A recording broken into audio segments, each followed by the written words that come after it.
He had everything. The kind of life that looks solid from the outside. Steady job, people who depended on him, plans that reached years ahead. Then one day, everything shifted. What he built began to crumble faster than he could hold it together. The phone stopped ringing. The people who promised to stay vanished. The security he thought would last forever dissolved into silence. He didn't just lose things, he lost himself. There's a moment that comes after loss when the noise stops. It's quiet, but it's not peace. It's the kind of quiet that screams inside you.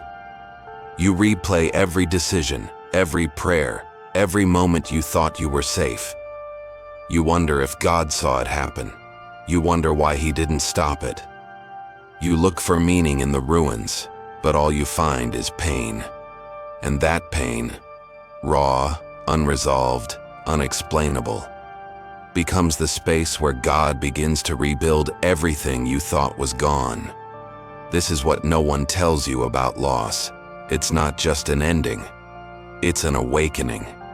When life takes everything away, it reveals what never could be taken. When your identity is stripped, your reputation forgotten, your plans erased, that's when you finally meet the God who never needed your performance to love you. He's not found in what you keep. He's revealed in what you survive. God doesn't always rescue you from the fire. Sometimes he walks with you through it, because there are lessons you can only learn in the heat.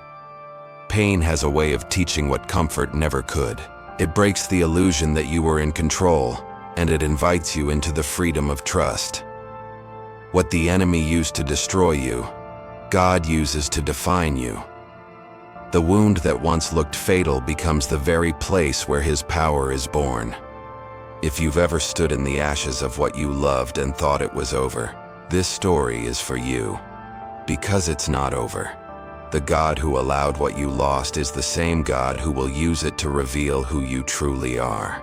He takes the fragments of a broken past and shapes them into a testimony that changes lives. That's the mystery of grace. It never wastes pain.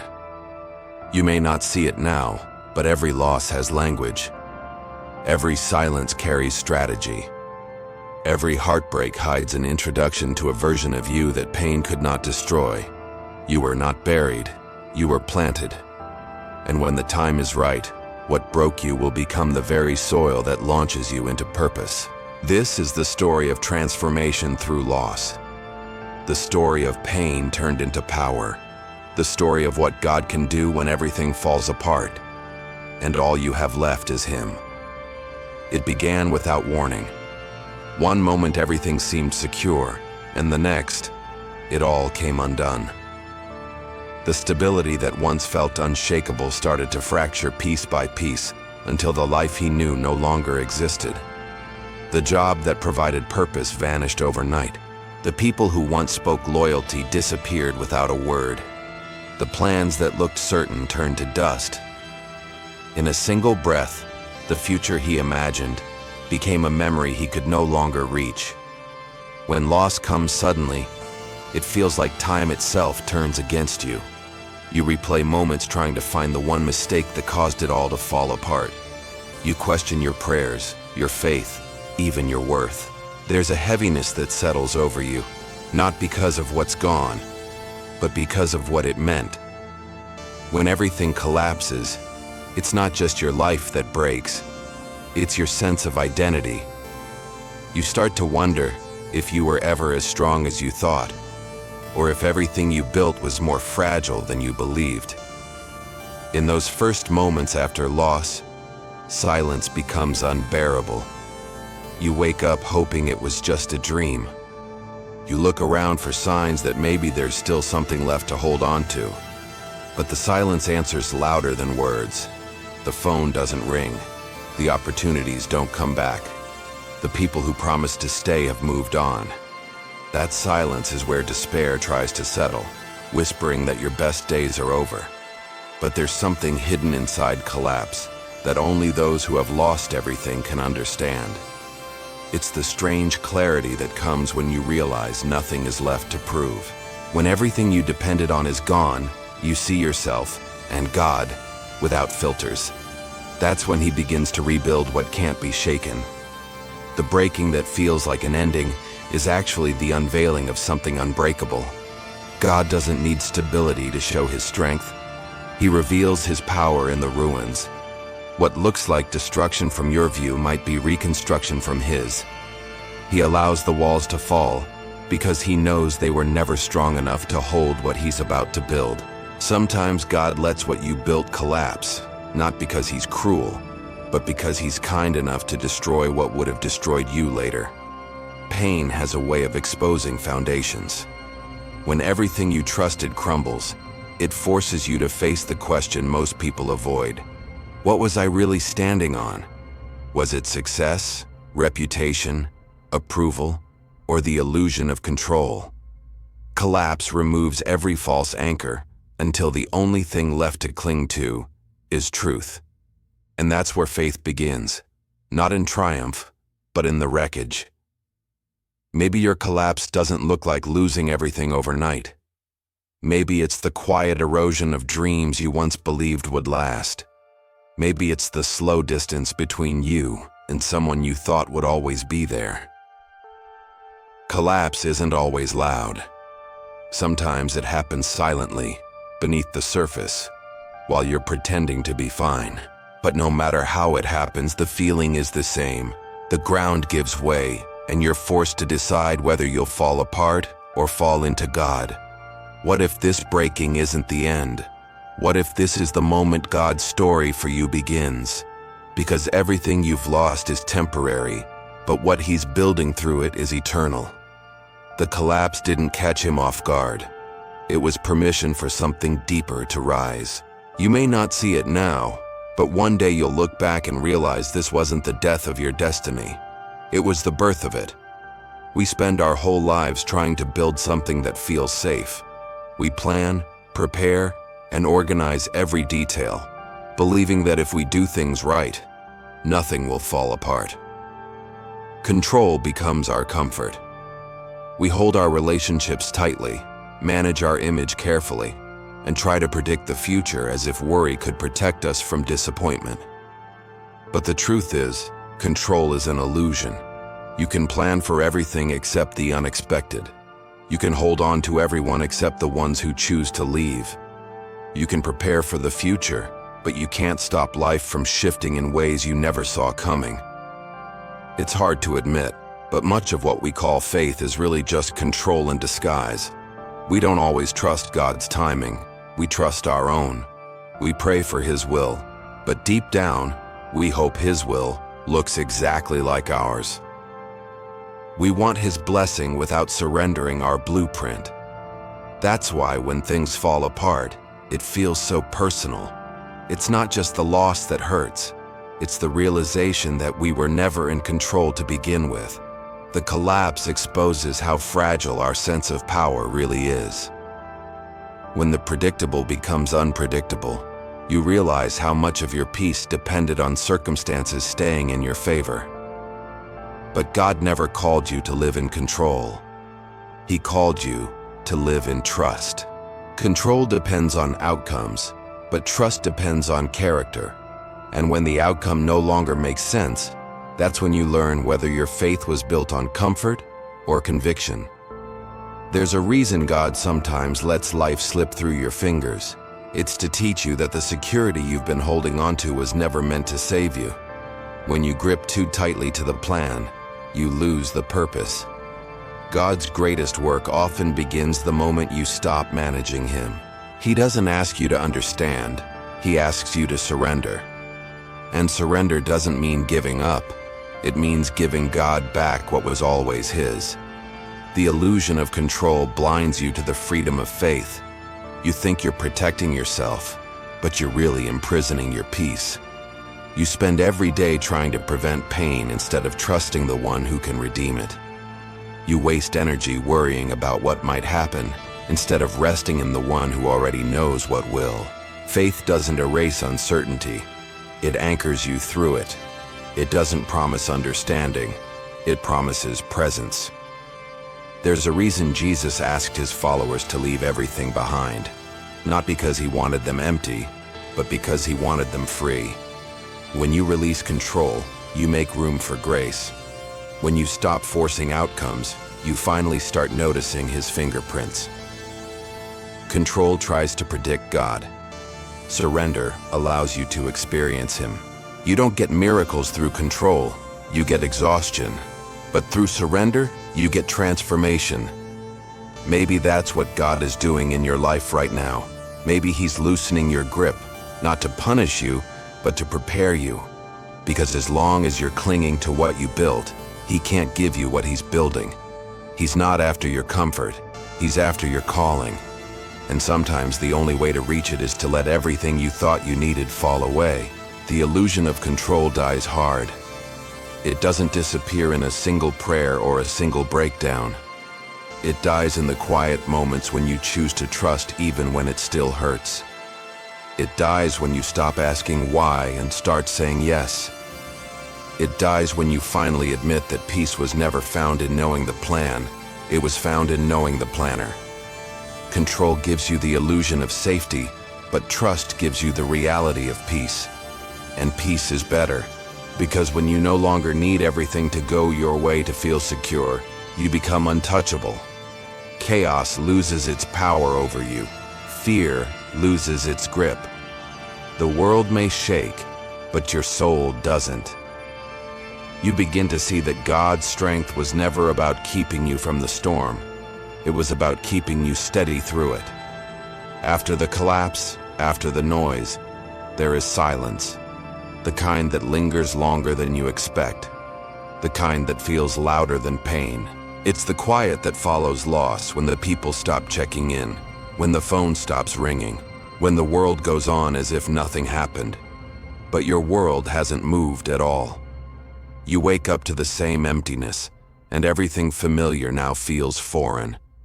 The air feels heavy, and even your prayers seem to bounce off the ceiling. You tell yourself to be strong, but strength feels foreign when every breath feels like work. This is the space between what was and what will be, the aftermath.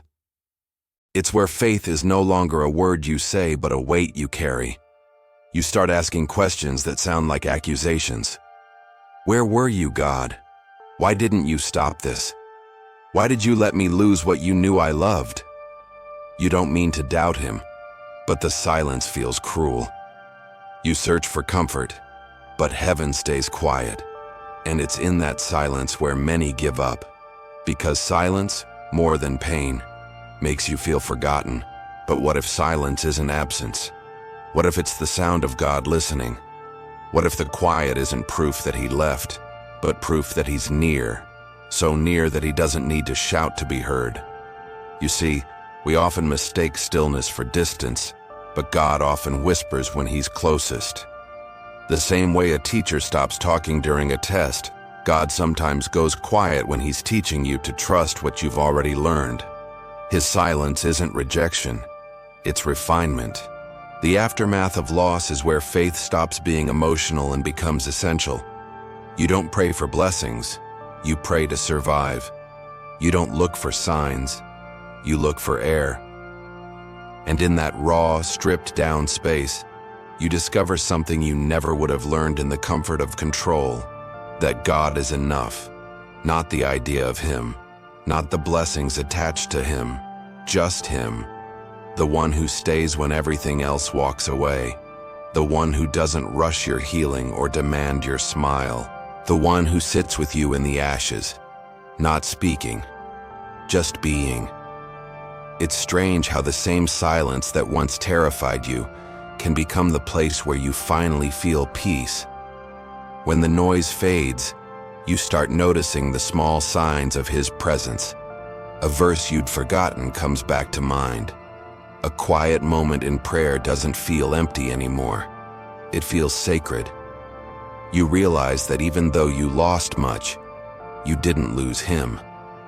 And that realization changes everything. The silent aftermath teaches you patience. It reminds you that healing isn't a moment, it's a process. Some days you'll feel progress, other days you'll feel pain, but both are part of God's rhythm. When you can't see the path, keep walking anyway. When you can't feel His presence, trust His promise. The same God who held you before the collapse is still holding you now. The silence is not a pause in His plan. It's part of it. The truth is, God often does His best work in the quiet. Creation began in silence. Resurrection happened in a tomb. Power is born in stillness. The aftermath may feel empty, but it's holy ground. The birthplace of strength that doesn't need applause, peace that doesn't need proof, and faith that doesn't need constant reassurance. So if you're standing in the silence right now, don't run from it. Stay there. Let it teach you. Let it strip away what doesn't matter.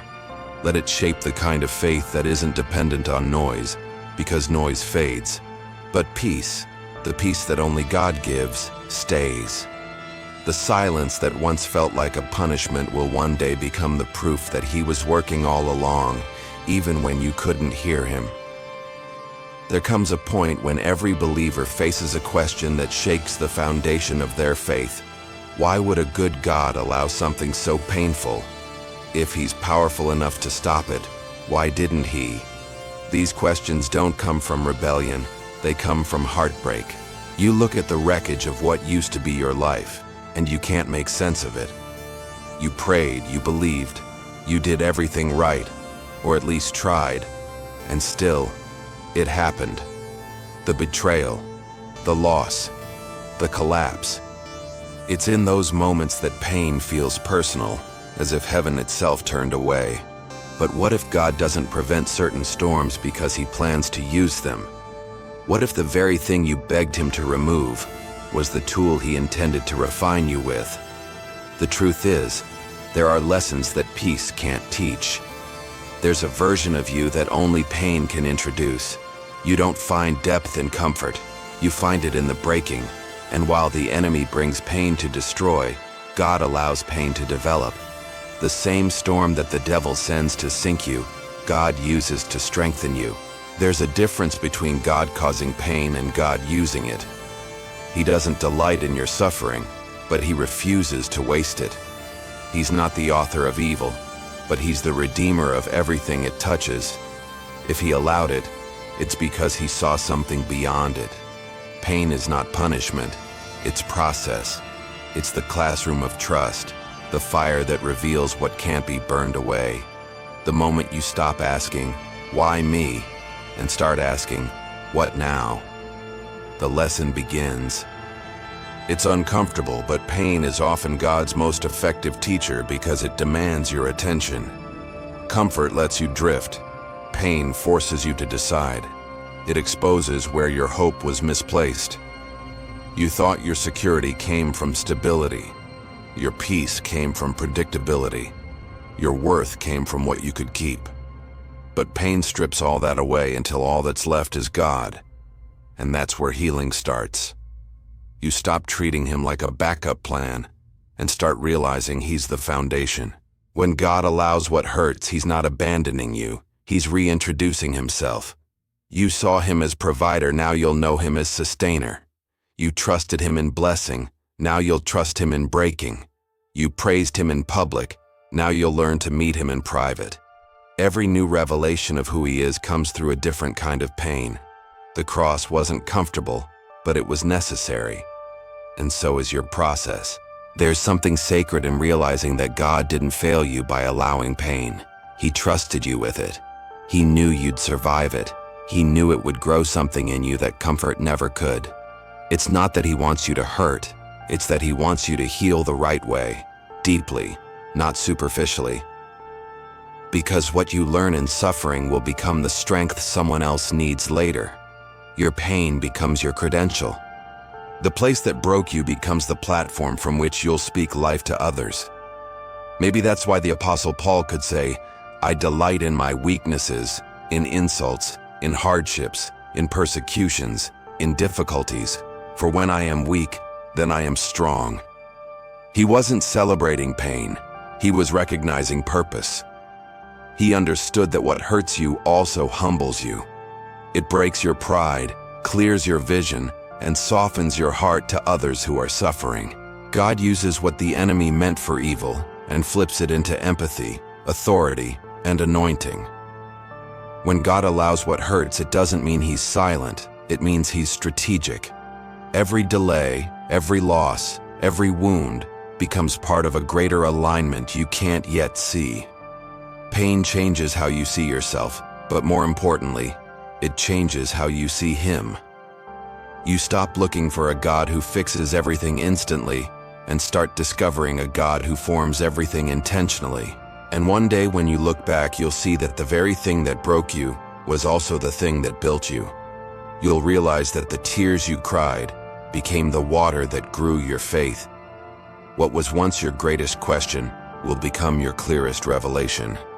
Because in the end, God doesn't waste pain, he transforms it into power. There comes a moment when the strength to keep pretending runs out. You fought, prayed, tried to fix what was falling apart, and now there's nothing left to fix. You're not angry anymore, just empty. That's the breaking point, the place where exhaustion meets surrender. It's not a loud collapse, it's quiet, almost sacred. Because at the end of yourself is where you finally meet the beginning of God. The breaking point isn't weakness, it's honesty. It's when you stop trying to hold together what God is asking you to let go of. It's when you stop carrying the weight that was never yours to bear. You whisper the words you swore you'd never say, I can't do this anymore. And for the first time, heaven sighs in relief, because now God can. We live in a world that worships self-sufficiency.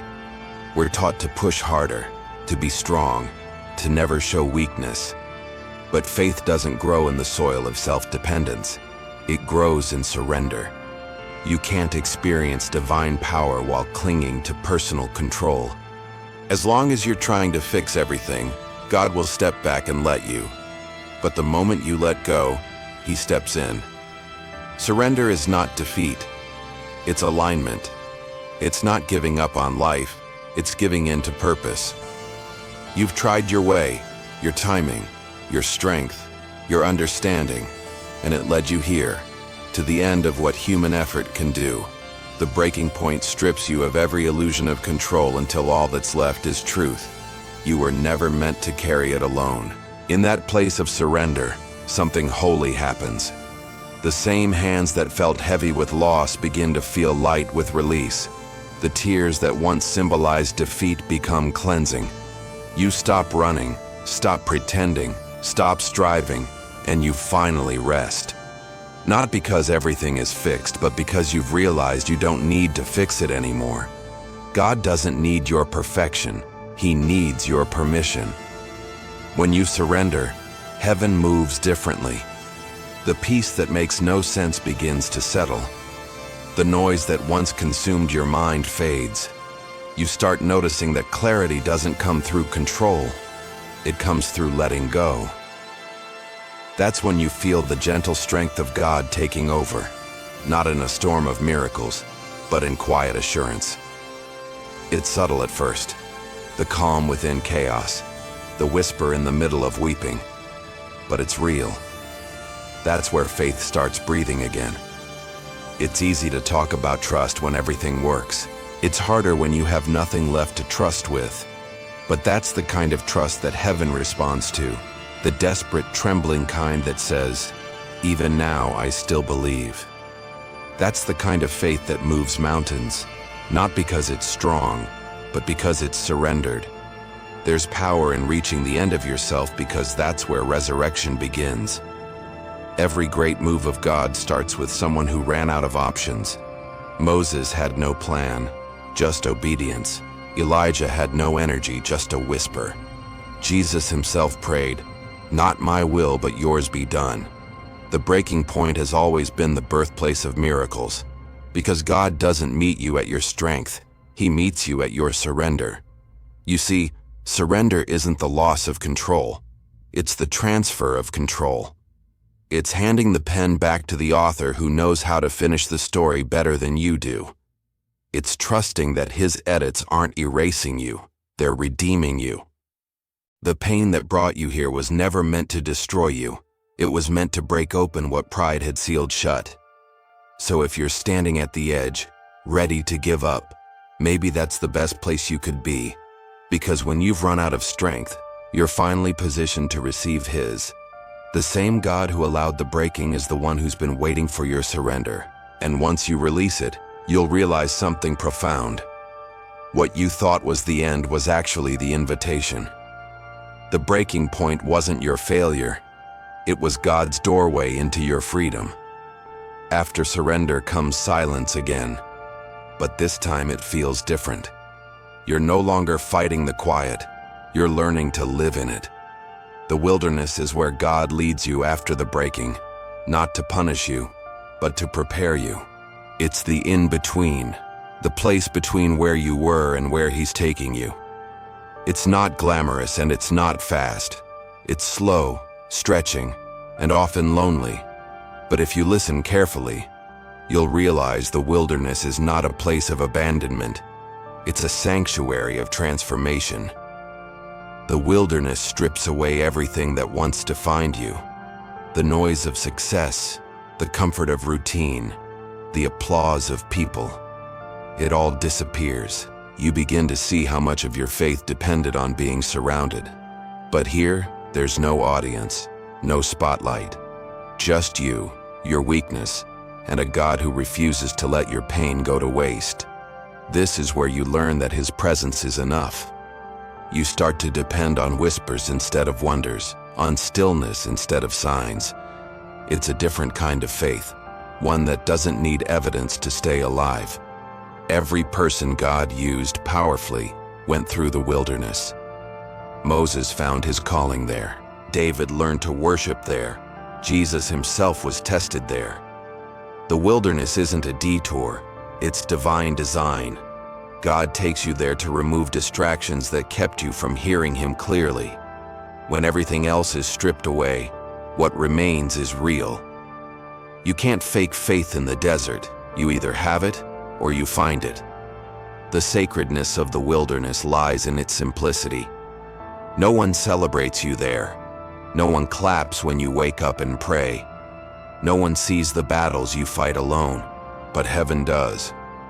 And every unseen act of obedience becomes a seed that grows into strength later. The wilderness feels quiet, but it's full of sound. The sound of heaven shaping you, testing you, refining you. Every silent season is heaven's workshop. Every delay is a doorway. Every dry place is a proving ground. You begin to notice that not all loss is loss.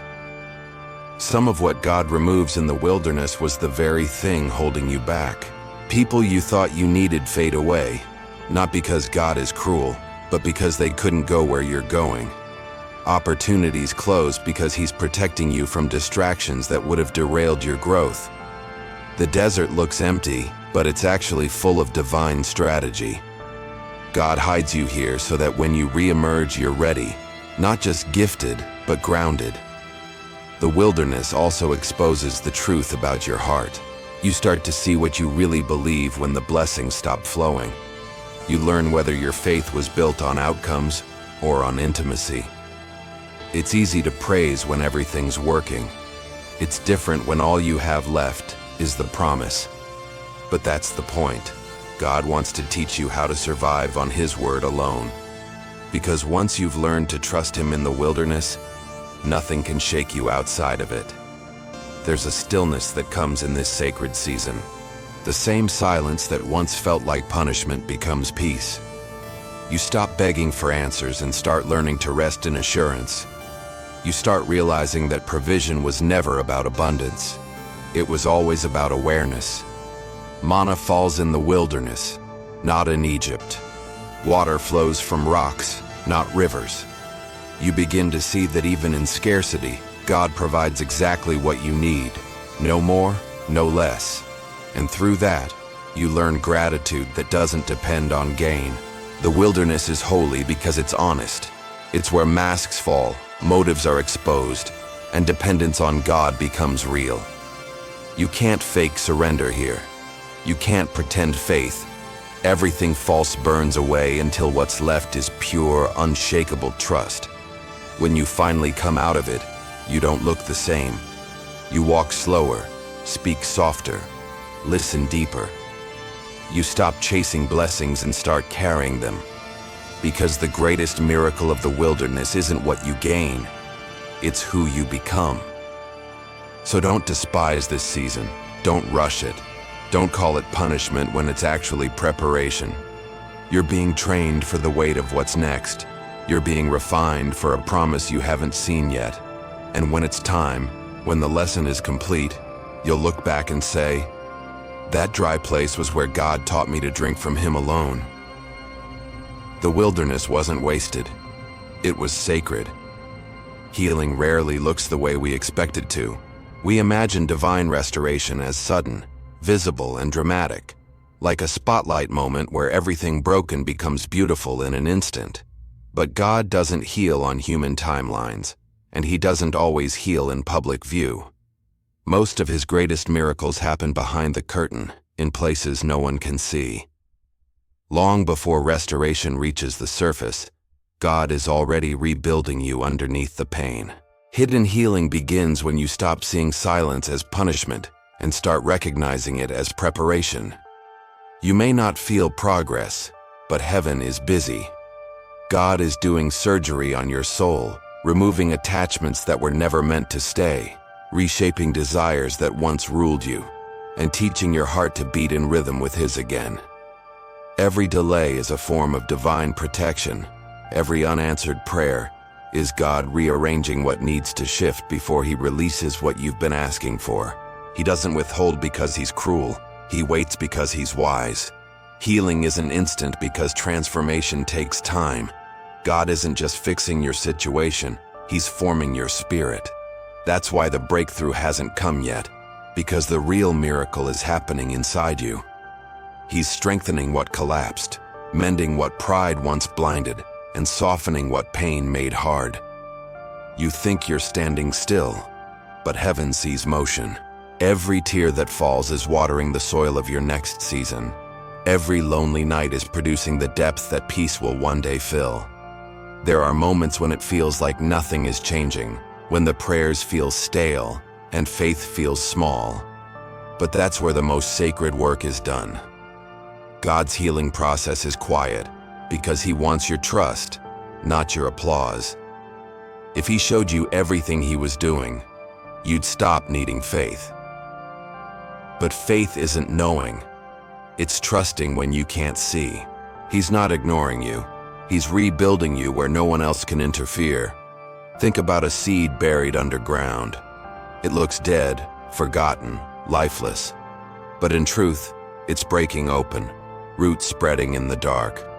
That's how hidden healing works. You feel buried, but you're being planted. The weight above you isn't to crush you, it's to anchor you. You won't see the growth right away, but when it finally breaks the surface, you'll realize it was happening all along. The darkness wasn't destruction, it was development. God doesn't just restore what you lost. He resurrects what you thought was gone forever. But resurrection always starts in silence. Jesus was still in the tomb before the stone rolled away. The miracle was already finished before the witnesses ever arrived. The same is true for you. God has been working in the unseen, stitching together what pain tore apart, redeeming every detail of your story. You may not feel it, but the evidence of healing is already there. The calm where chaos once ruled. The hope that sneaks in between tears.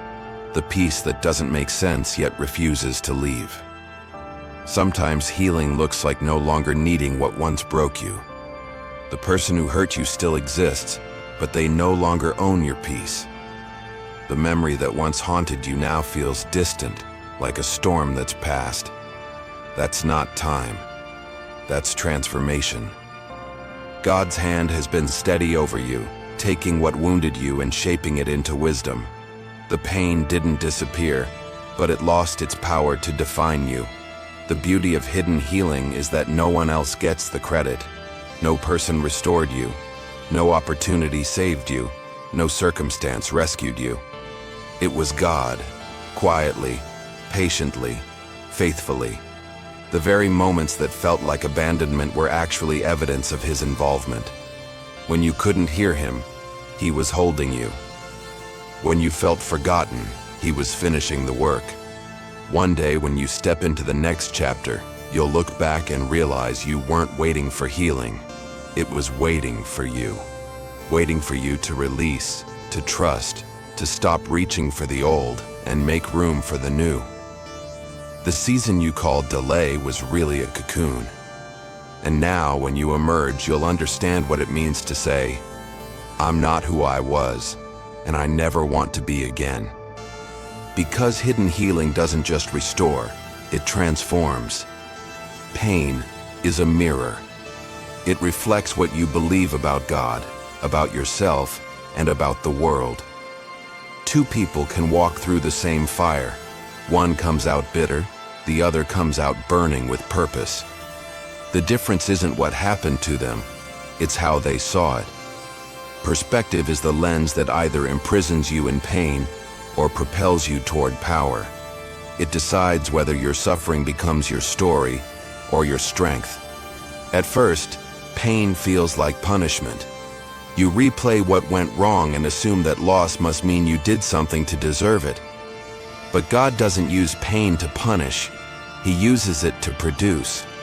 The difference is how you interpret what happened. If you see your wounds as proof that God abandoned you, you'll stay stuck in resentment.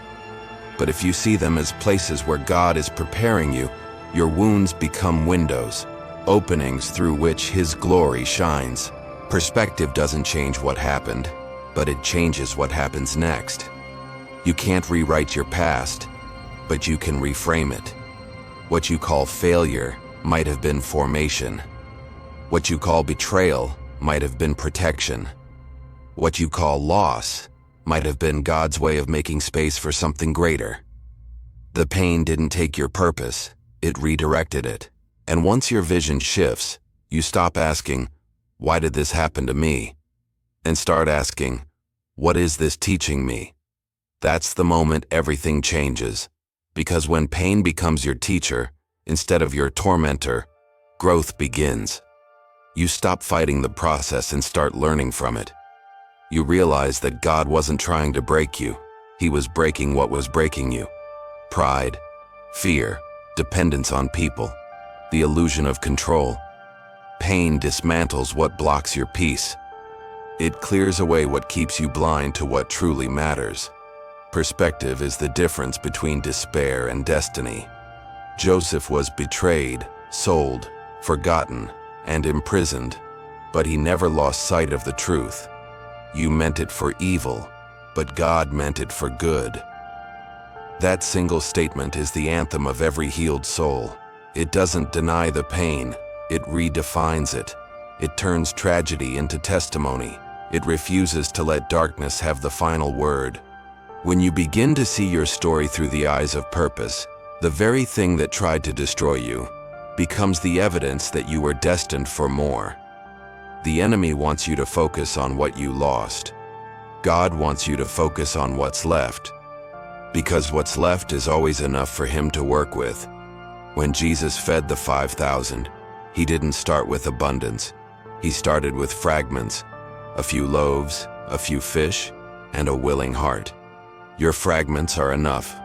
The miracle isn't in what's missing, it's in what remains. Perspective turns leftovers into legacy. And here's the truth. Pain doesn't automatically make you wiser. Reflection does. Some people go through fire and come out harder. Others go through fire and come out brighter. What decides the difference is how they view it. You can keep staring at what broke, or you can start noticing what survived. The same fire that destroys straw refines gold. The same storm that uproots the shallow tree deepens the roots of the strong one. Pain doesn't determine who you become. Perspective does. When you change how you see your story, you stop seeing yourself as the victim and start realizing you've been the vessel all along.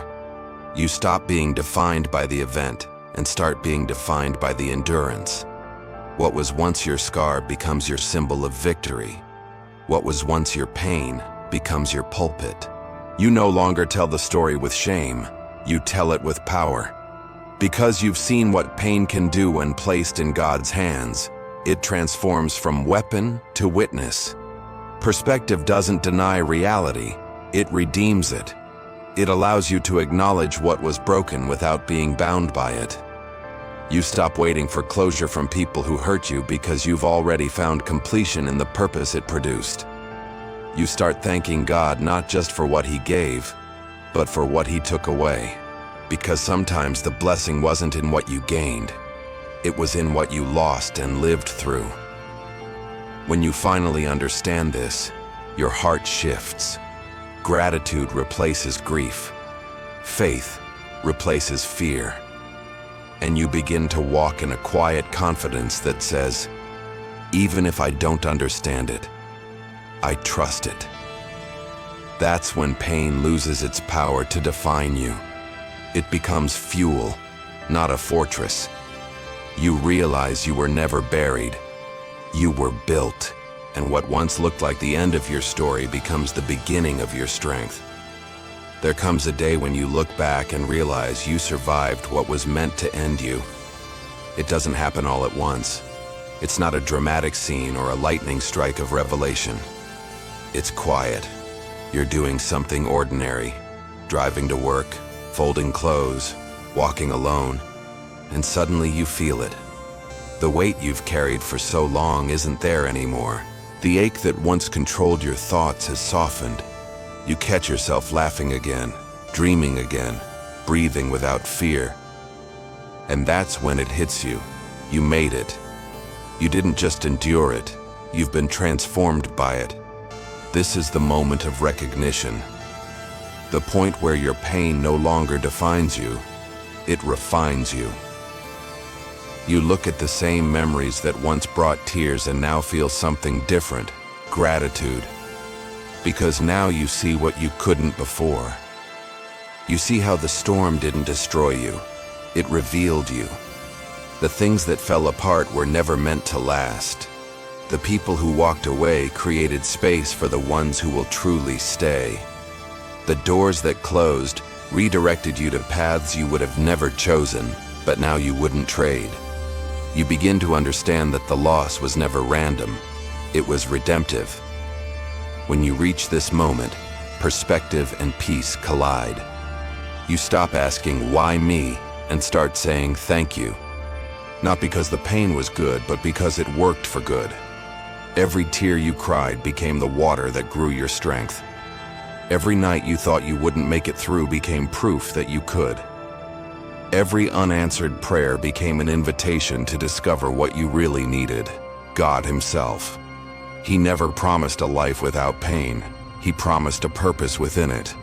There's a sacred power in realizing that your scars tell a story no one can argue with. You can debate theology, you can question doctrine, but no one can deny transformation. You were one way before the pain, and another after it, and that change speaks louder than words. Scars are not signs of defeat, they're evidence of healing. They prove you've been wounded, but they also prove you've been restored. What used to be your greatest insecurity becomes your greatest testimony. Because the very thing that broke you is now the thing that empowers you to help others find their way through. You start seeing God's fingerprints in every detail. The timing you once cursed now feels perfect. The season you begged to escape now feels holy. You realize that if one thing had gone differently, the whole picture would have changed, and you wouldn't be who you are now. It dawns on you that what looked like chaos was choreography. God wasn't improvising, He was orchestrating. Every delay, every detour, every disappointment was a line in the masterpiece you couldn't see being written. The recognition moment isn't about regaining what you lost. It's about recognizing what you've gained. You've gained resilience. You've gained discernment. You've gained peace that isn't dependent on outcomes. You've gained wisdom that can't be taught, only lived. And most importantly, you've gained an intimacy with God that only the broken truly know. The kind that doesn't demand answers anymore, because His presence has become the answer. This is the point where your story shifts from survival to significance. You're no longer just living, you're leading. You're no longer just enduring, you're empowering. The strength that once hid inside your wounds now flows through your words. You realize that your story isn't just yours, it's medicine for someone else. You become living proof that what the enemy meant for evil, God has turned for good. And yet, there's still humility in this realization, because you know it wasn't your willpower that got you here. It was grace. The grace that carried you when you couldn't carry yourself.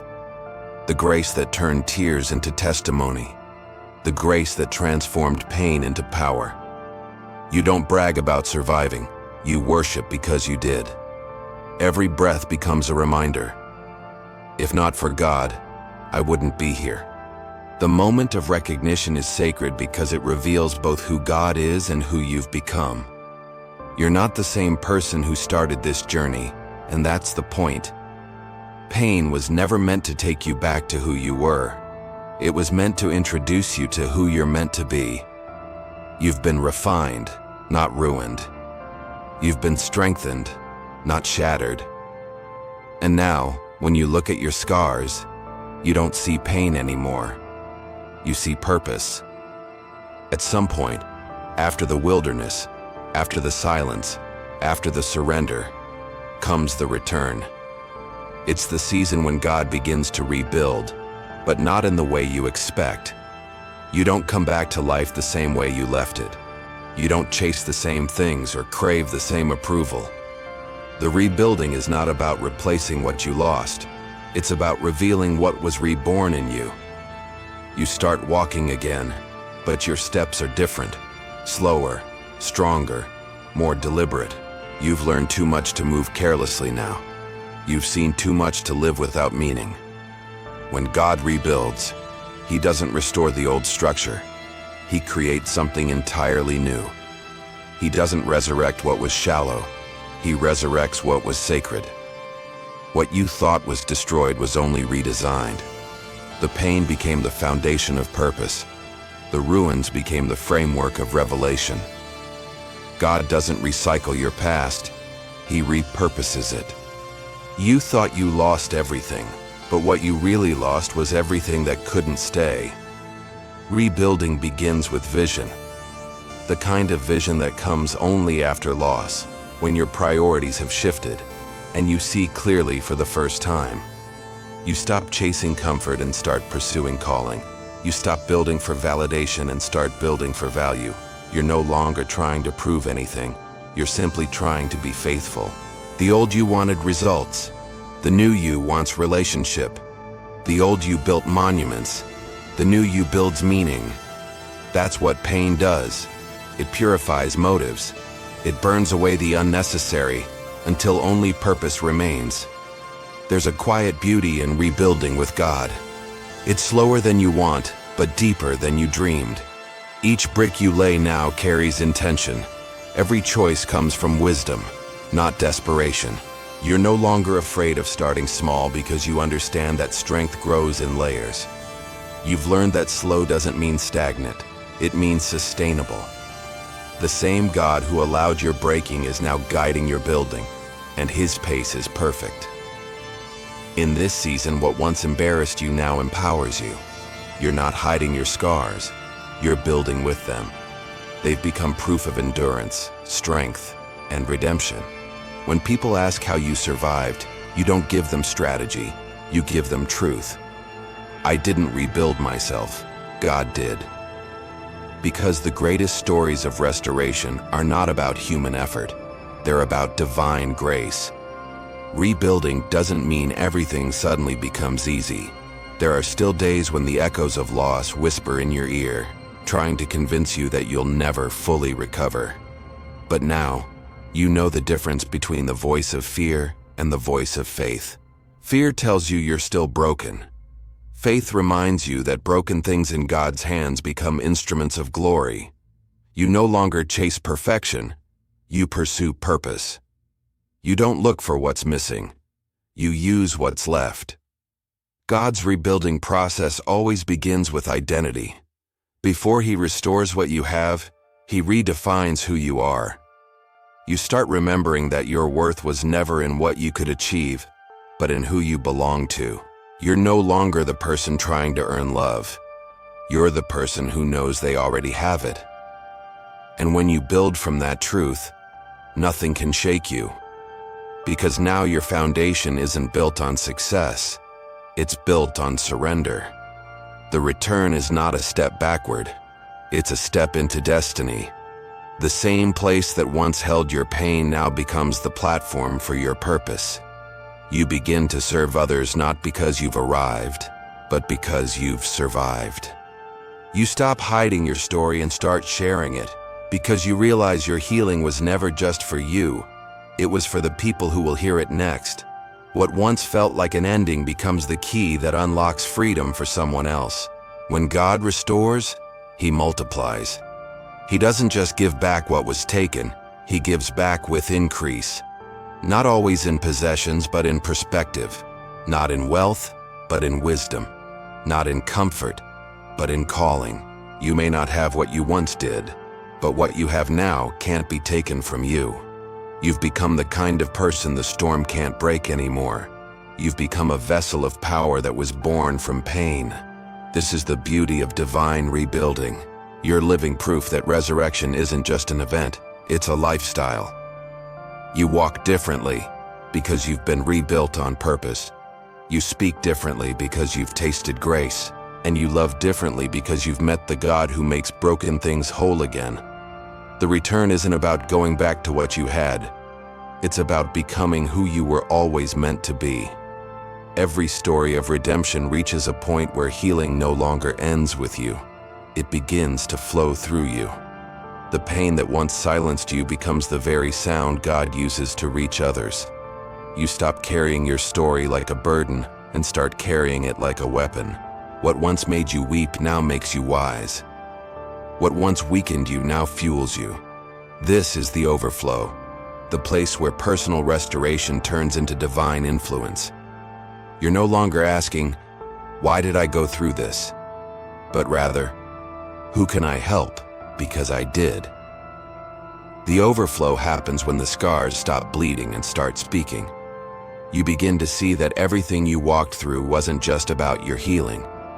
It was about preparing you to heal others. The enemy thought he was isolating you, but he was really giving you authority.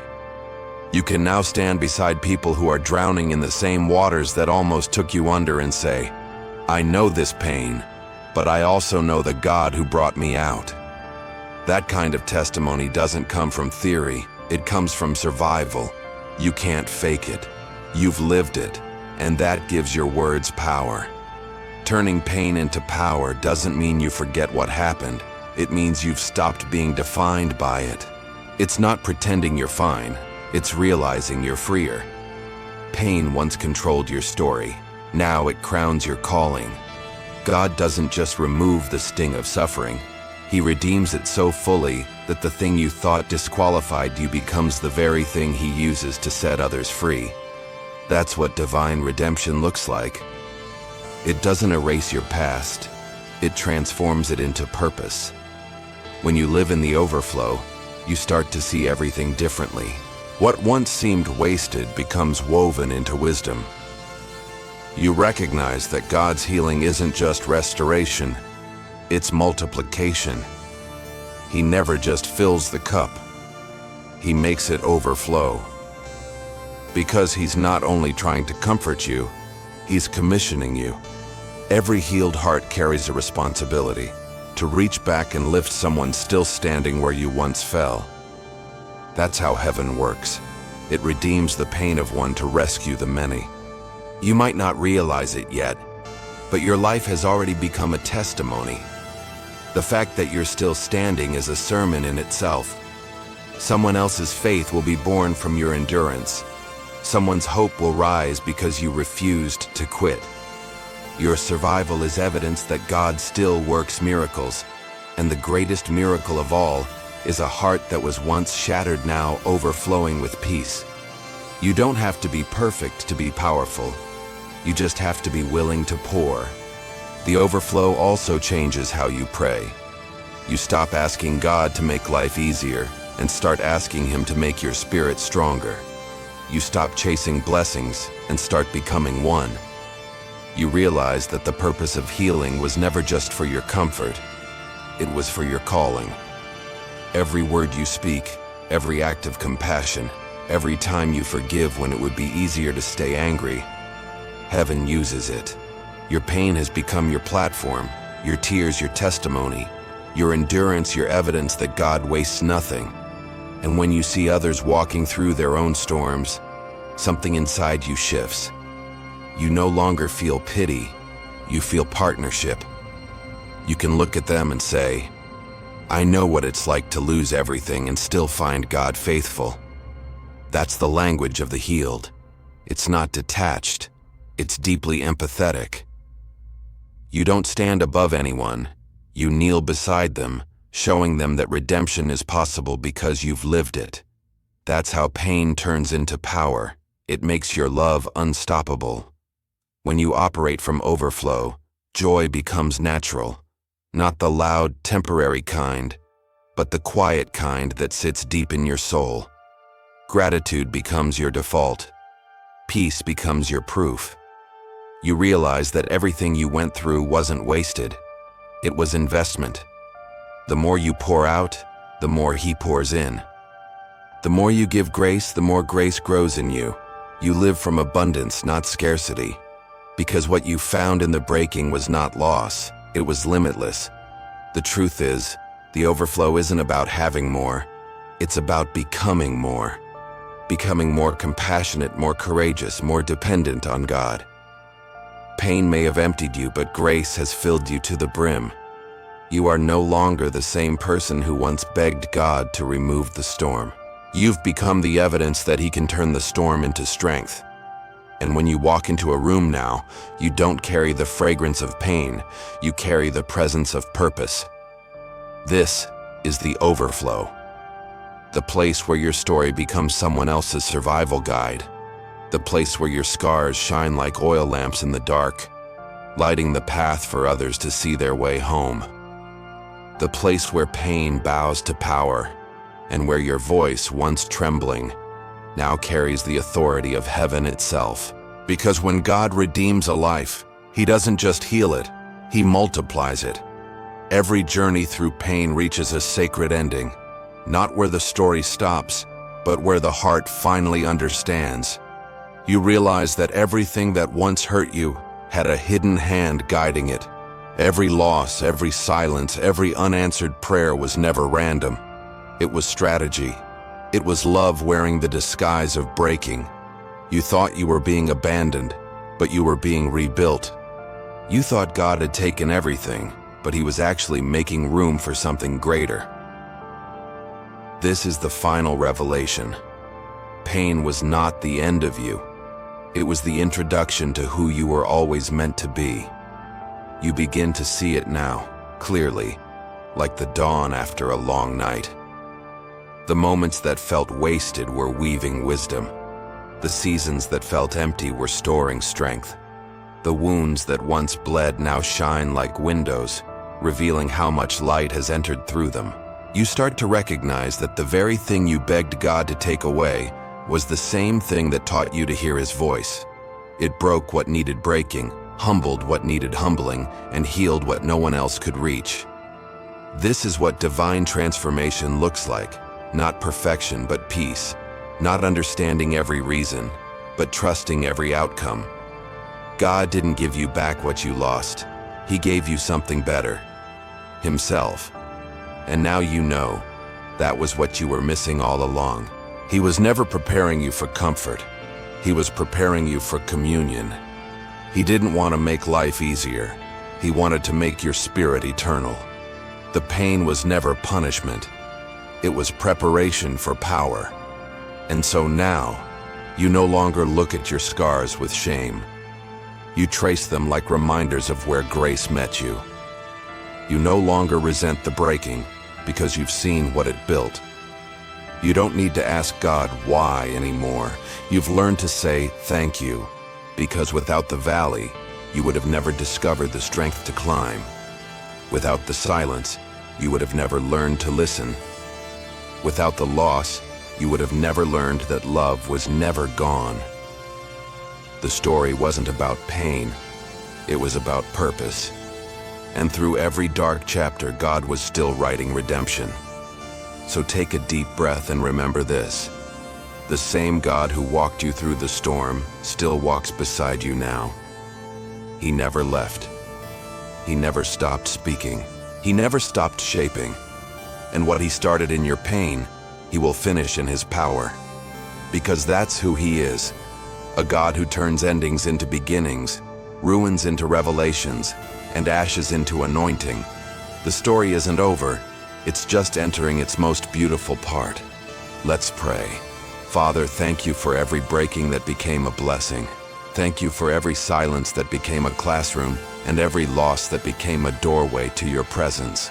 We release our need to understand, and we choose to trust instead. Teach us to see pain not as punishment, but as your tool of transformation. Help us walk in gratitude for the very moments that once made us question you, knowing now that they were shaping something eternal within us. For those listening right now who are still in their wilderness, still holding on by a thread, let them feel your nearness. Remind them that their tears are not wasted, that their waiting is not empty, that their story is not over. Let peace enter the rooms where anxiety once ruled. Let strength rise in the places where weakness used to live. Let the sound of your whisper be louder than the noise of their fear. And now, God, we thank you not just for the restoration you've given, but for the revelation you've brought. Thank you that you never waste pain, that every scar holds a sermon, every struggle holds a seed, and every soul that surrenders finds new life. May this be the moment where faith is reborn, where courage returns, and where hope takes its rightful place again. We declare that pain no longer has the final word. Purpose does. The same hand that allowed the breaking has now crowned us with power. And from this day forward, we choose to walk not as victims of loss, but as vessels of your glory. In the name of Jesus, the one who turned his own suffering into our salvation, we say thank you. Amen.